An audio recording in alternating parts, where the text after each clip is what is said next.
এক ঐতিহাসিক যুব সমাবেশ যেখানে সভাপতিত্ব করছেন বাংলাদেশ নৌযান শ্রমিক ফেডারেশনের সংগ্রামী সভাপতি জনাব শাহ আলম ভূঁইয়া, উপস্থিত বাংলাদেশ নৌযান শ্রমিক ফেডারেশনের সম্মানিত সাধারণ সম্পাদক চৌধুরী আশিকুল আলম ভট্টাচার্য, মঞ্চে উপস্থিত আছেন বাংলাদেশ রাইটার শ্রমিক ইউনিয়নের বিপ্লবী সাধারণ সম্পাদক জনাব আফজল হোসেন চৌধুরী, উপস্থিত বাংলাদেশ নৌযান শ্রমিক ফেডারেশনের নারায়ণগঞ্জ আঞ্চলিক শাখার সম্মানিত সভাপতি আজিজুর রহমান, মঞ্চে উপবিষ্ট বিভিন্ন শাখা কমিটির বিভিন্ন অঙ্গ সংগঠনের নেতৃবৃন্দ, সকলকে আমার সংগ্রামী সালাম। সম্মানিত উপস্থিতি, আপনারা দেখছেন সরকার পতনের পর থেকে বিভিন্ন মহল আমাদের এই তরুণ নাবিকদের বিভিন্নভাবে উস্কানি দিয়ে বিভিন্ন বক্তব্য দিয়ে নেতৃবৃন্দর সমালোচনা করে তাদের অশুভ উদ্দেশ্য হাসিল করার জন্য আমাদের এই তরুণ নাবিকদের তারা প্ররোচিত করতেছে। সাথী বন্ধুগণ, বাংলাদেশ নৌযান শ্রমিকের ইতিহাস এক ঐতিহাসিক ইতিহাস। এরশাদ সরকারের আমলে বাংলাদেশ নৌযান শ্রমিক ফেডারেশন ছিল। বাংলাদেশ সংক্ষিপ্ত আমাদের খালেদা জিয়ার আমলে নৌযান শ্রমিক ফেডারেশন ছিল, শেখ হাসিনা সরকারের আমলে ছিল, এখনো আছে। এই শ্রমিক সংগঠনকে নিয়ে কোনো দলীয় প্রচারণা চলবে না।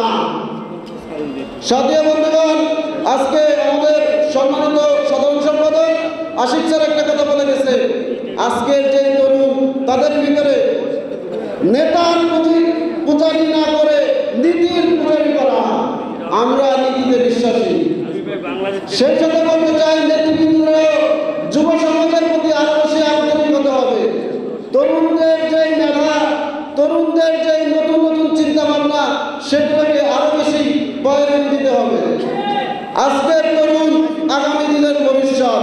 এই যুবকের এক সময় এই মঞ্চে আরো আরো নতুন নতুন যুবকদের এই সংগঠন চর্চা করার জন্য উজ্জীবিত করবে।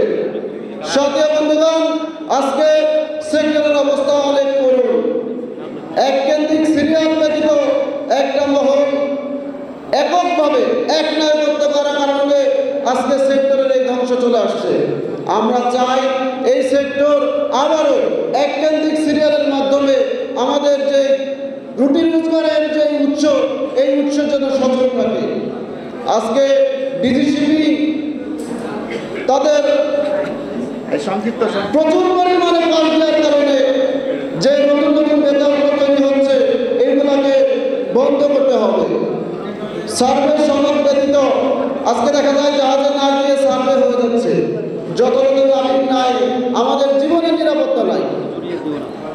অথচ প্রথম উচিত ছিল আমাদের জীবনের নিরাপত্তা তৈরি করা।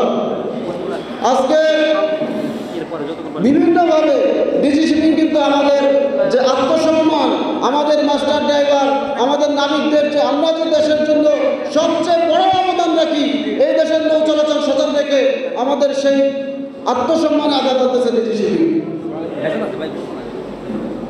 অনৈতিক পন্থা অবলম্বন করে অযোগ্য লোকদের সার্টিফিকেট প্রদান করে এই শ্রমবাজারের শ্রমিকদের অবমূল্যায়ন করা হচ্ছে। এইগুলো বন্ধ করতে হবে। আর এইগুলো বন্ধ করতে গেলে কি হবে? এই সেক্টরে যুবকদের সব থেকে বেশি ভূমিকা রাখতে হবে। আজকে আমি সময় স্বল্পতার কারণে আমার বক্তব্য দীর্ঘায়িত করব না। আমি একটা কথাই বলতে চাই, আজকের যুবক আগামী দিনের ভবিষ্যৎ। এই সংগঠন আমাদের, এই নৌ সেক্টর আমাদের, আমাদেরকে এই সেক্টর রক্ষা করতে হবে। দুনিয়ার মজদুর এক, বাংলাদেশ নৌযান শ্রমিক